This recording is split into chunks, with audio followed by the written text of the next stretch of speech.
At last, a calmer day, relatively speaking, of course, in the Great South. But it shouldn't last. Strong weather systems are awaiting the solitaries, starting with our 2 leaders in the heart of the howling 50th. When I take a look at the map, land is very far.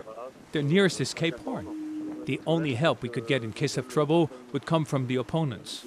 I'm lucky Alex isn't too far, so for safety reasons it's a good thing. 35th day of the race, we find nice duels are taking place. Thomson with Cleac'h, of course. 2,600 kilometers behind, Paul Meilhat holds off well to Jeremie Beyou's pressure attacks. Another duel to be enjoyed is that of Yann and Jean-Pierre, who's been catching up beautifully in the last days.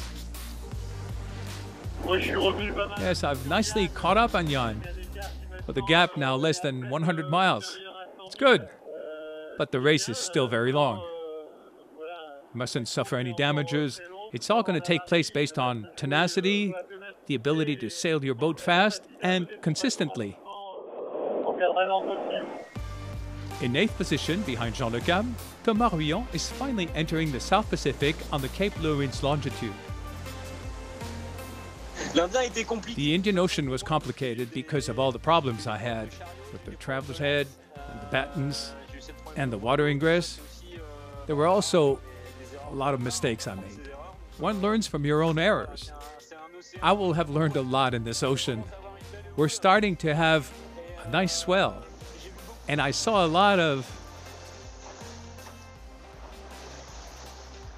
wind is coming in pleasantly. I saw a lot of birds, and that's exactly what I was expecting. I didn't expect to see so many, though.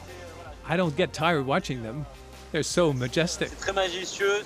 In 16th position, Alan Ruhr, the Vendée Globe's youngest skipper, deprived of high-speed communication systems since the beginning of the race, can appreciate at its most the real sense of solitary racing. I'd love so much to show what's going on around me.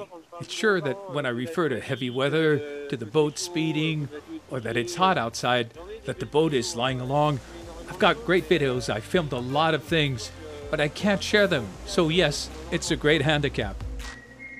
At the start of the 5th week into the race, the fleet now of 22 opponents is spread over 12,400 kilometers, an incredible gap which may still widen in the next days.